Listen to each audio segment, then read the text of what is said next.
Hello bachcho, let's read out the question first. The mean speed of the molecules of hydrogen sample equals to mean speed of the molecules of helium sample. Calculate the ratio of the temperature of the hydrogen sample to the temperature of the helium sample. So यहाँ पर हमें question बोल रहा है कि जो mean speed of molecules है for the hydrogen and helium molecules वो कैसी है, इक्वल है. सो हमें कैलकुलेट करना है the ratio of temperature of hydrogen sample to that of the temperature of helium sample. Easy सा क्वेश्चन है. चलिए स्टार्ट करते हैं सोल्यूशन से. But before operates let's talk about the key concept which we are going to use here for this question. So यदि मैं यहाँ पर बात करूँ मीन स्पीड की फॉर द मॉलिक्यूल्स, तो उसे हम बोलते हैं वी एवरेज, यानी कि एवरेज स्पीड. और इसका फॉर्मूला होता है अंडर रूट में 8 times of R T divided by pi into M के बराबर, जहाँ पर R universal gas constant, T temperature, M mass होगा. ठीक है ना. सो बस इसी कंसेप्ट का हमें यहाँ पर यूज करना है. तो सबसे पहले तो हम यहाँ पर मान लेते हैं कि let the temperature of helium, ठीक है, टेम्परेचर ऑफ हेलियम या फिर बोलिए hydrogen, temperature of hydrogen sample, उसको हम मान लेते हैं कुछ T1 के बराबर. And that of helium, and for helium is to be helium be T2. ठीक है ना. Let temperature of S2 sample is T1 and He be T2.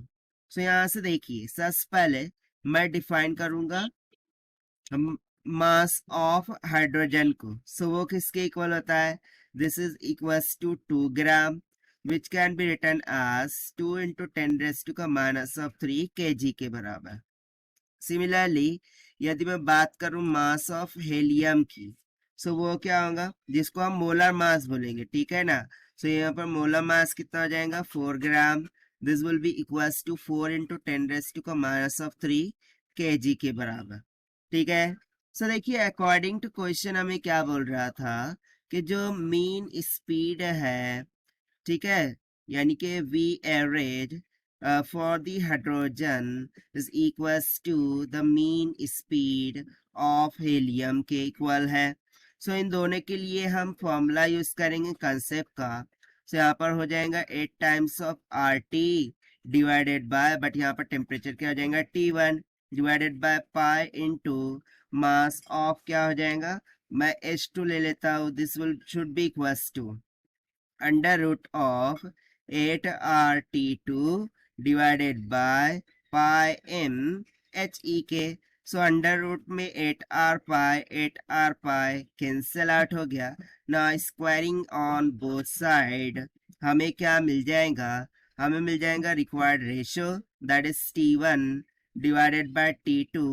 This will comes out to be mass of molar mass of hydrogen by molar mass of helium. So this will be equals to molar masses तो हमने लिख रखे हैं 2 into 10⁻³ kg divided by 4 into 10⁻³ kg, right. So as 10⁻³ 10⁻³ cancel, 2 2s are 4, यानी के T1 bye T2 ये कितना निकल के आ गया, 1/2 के इक्वल. और यही हो जाएगा हमारा आंसर जो कि हमने सॉल्व किया by using the conceptual formula of mean speed for the molecules.